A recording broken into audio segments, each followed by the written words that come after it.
Proverbe de Salomon, fils de David, roi d'Israël. Pour connaître la sagesse et l'instruction, pour comprendre les paroles de l'intelligence, pour recevoir des leçons de bon sens, de justice, d'équité et de droiture, pour donner aux simples du discernement, au jeune homme de la connaissance et de la réflexion. Que le sage écoute, et il augmentera son savoir, et celui qui est intelligent acquérera de l'habileté pour saisir le sens d'un proverbe ou d'une énigme, des paroles des sages et de leur sentence. La crainte de l'Éternel est le commencement de la science. Les insensés méprisent la sagesse et l'instruction. Écoute, mon fils, l'instruction de ton père, et ne rejette pas l'enseignement de ta mère, car c'est une couronne de grâce pour ta tête et une parure pour ton cou. Mon fils, si des pécheurs veulent te séduire, ne te laisse pas gagner. S'ils disent, viens avec nous, dressons des embûches, versons du sang, tendons des pièges à celui qui se repose en vain sur son innocent. Engloutissons-les tout vifs, comme le séjour des morts, et tout entier, comme ceux qui descendent dans la fosse. Nous trouverons toutes sortes de biens précieux, nous remplirons de butin nos maisons. Tu auras ta part avec nous, il n'y aura qu'une bourse pour nous tous. Mon fils,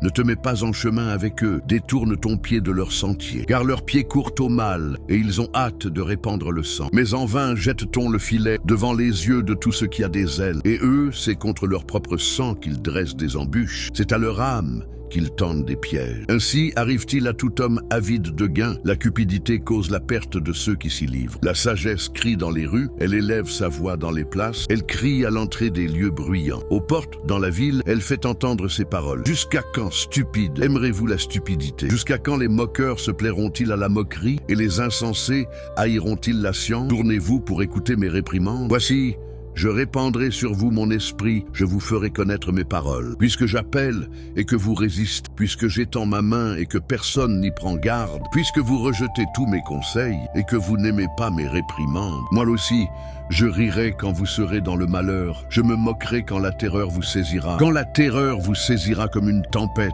et que le malheur vous enveloppera comme un tourbillon, quand la détresse et l'angoisse fondront sur vous. Alors ils m'appelleront et je ne répondrai pas, ils me chercheront et ils ne me trouveront pas, parce qu'ils ont haï la science et qu'ils n'ont pas choisi la crainte de l'Éternel, parce qu'ils n'ont point aimé mes conseils et qu'ils ont dédaigné toutes mes réprimandes. Ils se nourriront du fruit de leur voix et ils se rassasieront de leurs propres conseils. Car la résistance des stupides les tue et la sécurité des insensés les perd.